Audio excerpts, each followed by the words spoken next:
Oh regarde, le Théo, ça fait une semaine.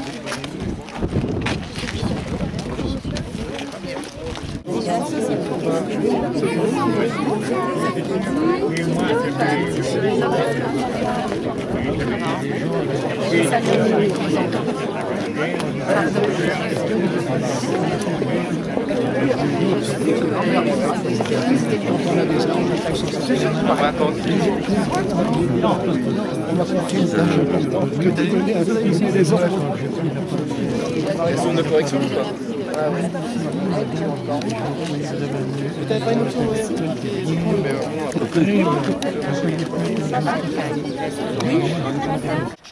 Monsieur Mauduit, Monsieur le conseiller général, Mesdames et Messieurs les élus, Mesdames et Messieurs les responsables d'associations patriotiques, Mesdames et Messieurs, j'ai l'honneur d'inaugurer aujourd'hui cette rue d'un nouveau quartier évronais au nom de deux membres de votre famille, Roger et Bertrand Mauduit. Vous appartenez à une famille évronaise de longue date. Comme d'autres Évronais, comme d'autres Mayennais et d'autres Français sur tout le territoire, ils ont exprimé leur refus de se soumettre. Dénoncés par la Gestapo, leurs actions de résistance leur ont valu la déportation à Buchenwald. Essayez d'imaginer, ne serait-ce qu'un instant, la peine et l'anxiété de Madame Mauduit qui a vu son mari et son fils unique arrêtés puis déportés en même temps. Roger Mauduit n'est pas revenu, Bertrand Mauduit en est revenu et nous a quittés en 1977. Je ne vais pas retracer ici leur histoire, à la fois héroïque et tragique. Je laisse le soin au fils de Bertrand, Laurent Mauduit, et également à sa petite fille, le soin d'en parler.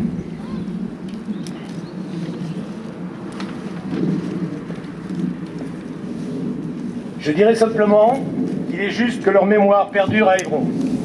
Et je suis fier de pouvoir rattraper aujourd'hui un événement, un rendez-vous manqué il y a 64 ans.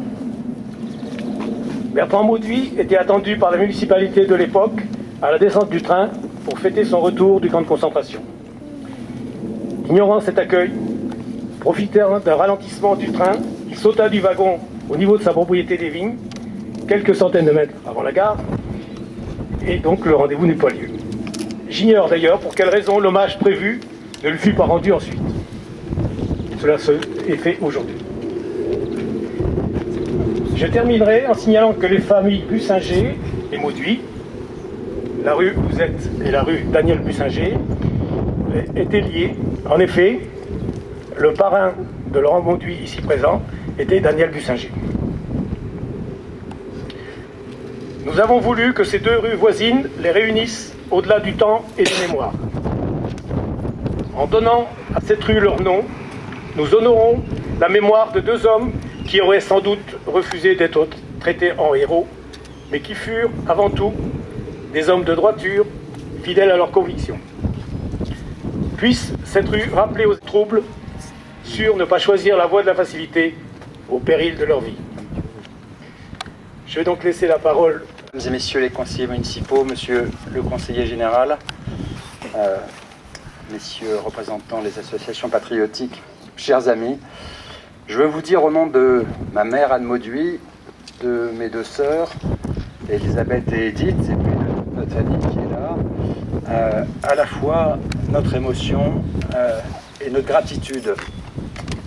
Notre émotion, vous imaginez, à revenir ici en ce lieu après tant d'années passées et de voir tant de visages chers, amis, et c'est évidemment pour nous tous un très très grand plaisir.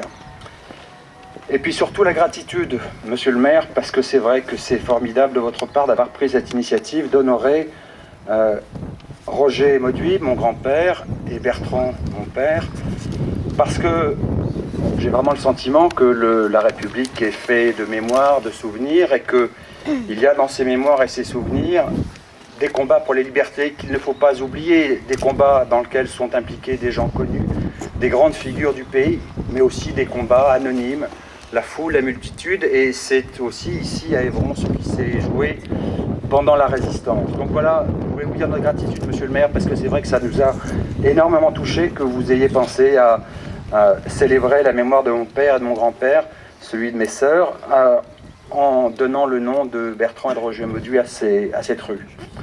Je voulais aussi, avant de rappeler rapidement ce qu'a été leur cheminement pendant la guerre, saluer Pierre Huot, qui est là, en face de moi, qui était l'ami de toujours de mon père, qui était l'un des 5 membres du groupe de jeunes résistants à Évron, l'ami de toujours, l'ami fidèle, qui a été l'un des 5, qui a eu le courage de combattre l'occupation, d'afficher leurs convictions, de savoir dire non après l'armistice de 40. Voilà. Je voulais dire aussi à Pierre que, au travers de cette célébration, c'est aussi à son courage qu'on rend hommage, et que c'est une façon aussi pour notre famille de lui dire notre attachement et notre affection. Voilà, donc le cheminement de Bertrand et de Roger Mauduit, je vous le rappelle en quelques mots. Donc c'est un groupe de jeunes résistants avec, donc, outre notre père, un groupe d'amis de jeunes, hein, ils n'ont pas tous 18 ans, Bertrand Mauduit, Daniel Bussinger, Robert Beignet, Pierre Le Saint et donc Pierre Huot qui est ici. 2 d'entre eux, Robert Beignet et Pierre Le Saint, n'en reviendront pas, mourront, je parle sous le contrôle de Pierre Huot, après être passé à Buchenwald, mourront à Dora. Donc ils font à Évron pendant la guerre ce qui est la consigne de beaucoup de mouvements de résistance, qui est non pas forcément de faire des actions d'éclat, mais de manifester leur présence de sorte que le maillage de l'occupant soit très très dense sur tout le pays et pas massé, notamment sur les côtes de la Manche. Et ils feront l'acte de résistance, l'acte de bravoure que vous savez, qui est honoré par cette plaque sur le bâtiment des caisses d'épargne sur la place de l'ancienne mairie.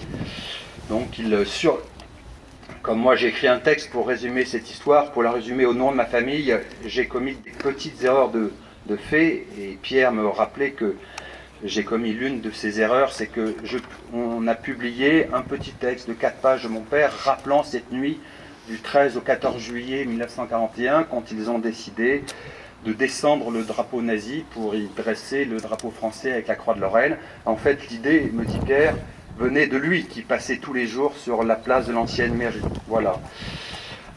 Geste d'éclat donc qui a été honoré, mais c'est bien que cette rue prolonge cette mémoire. Voilà. L'histoire ensuite se prolonge, se poursuit de manière funeste, vous le savez. Le 10 juin 1943, l'armée allemande s'entraînait au tir à quelques pas d'ici, dans notre propriété des vignes, dans des anciennes carrières, et donc ils ont trouvé par hasard des armes de guerre que ce groupe avait cachées dans un petit bâtiment, dans un pré qu'on appelait dans ma jeunesse le pré aux moines. Voilà, donc Bertrand Mauduit a été arrêté, son père Roger quelques instants après, et puis comme ils avaient caché des correspondances en même temps que les armes, tout le groupe, les 5, ont été arrêtés, et donc la suite de l'histoire est une histoire funeste. Bertrand et Roger Mauduit vont à la prison du Mans, à la prison de Laval, puis ensuite passent à peu près 3 mois à la prison du Mans, sont envoyés au camp de Compiègne, camp de transit, et partent finalement à Buchenwald. Buchenwald dont ne reviendra pas Roger Mauduit, qui mourra d'une pneumonie le 17 février 1944. J'ai commis une erreur dans le petit texte que j'ai fait. Je pensais me souvenir des récits que mon père m'en avait fait, que Roger Mauduit était mort dans les bras de son fils. En fait, non. Ils se sont vus peu de temps avant à Buchenwald, juste avant sa mort. Mais en fait, il est mort seul, avec juste un témoin auquel Roger Mauduit avait demandé d'alerter sa femme après la guerre s'il en survivait. Voilà. Mon père, donc lui, notre père, a survécu.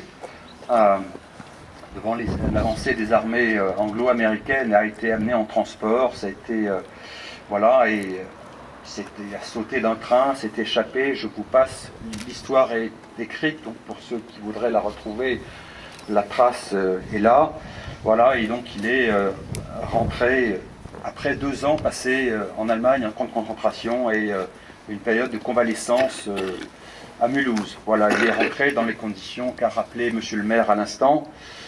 Je voudrais juste ajouter un mot. J'ai dit que ces combats-là sont importants dans la mémoire de la République.